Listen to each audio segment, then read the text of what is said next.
The big technology providers, including Amazon, Microsoft, Google, and Apple, seem to be grabbing your personal files and putting them in their clouds. What the hell is going on?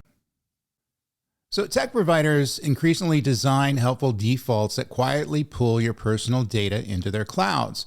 The Microsoft Windows 11 upgrade is a prime example. Many users discover that desktop documents and pictures are automatically routed to OneDrive, often without a clear, informed choice at setup. However, many folks have reached out to me and asked me to cover the retailer side of cloud. And so that's rank and file users, people who are buying new PCs, buying new iPhones, getting devices up and running that are leveraging cloud computing, through some sort of a tied in or looped in storage service, iCloud, OneDrive, all those sorts of things. And they're reporting to me that there seems to be some shenanigans going on. And so that's why I thought I'd take a look at it. So let's do just that. So a few years ago, Jeff Bezos made a prediction. They predicted that in a few years that people will move away from owning local PC hardware and instead rent computing power from the cloud services like Amazon Web Services and Microsoft Azure. They don't mind the fact that you own devices and you're storing your stuff on your own devices, but they would love it if you became dependent on their cloud services that were part of their business plan that has recurring revenue.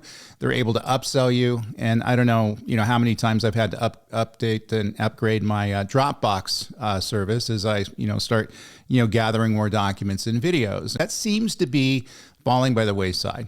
Now, many of these organizations, many of these high-tech organizations are by default pushing your files up into their clouds.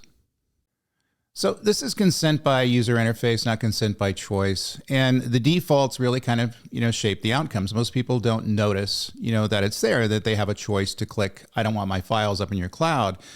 In many cases, they're doing that on purpose. They're trying to make it difficult for you not to choose their cloud service. And in doing so, they provide them with greater income because they're going to have a reoccurring revenue and also an upgrade path. In other words, you're using 10 gigabytes of storage they're going to give you for free.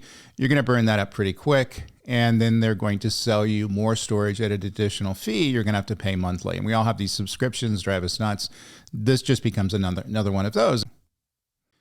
So OneDrive integration, which is related to Windows 11, turns a free upgrade into an upsell funnel. Storage limits, sync warnings, and nags are monetization triggers dressed up as protection.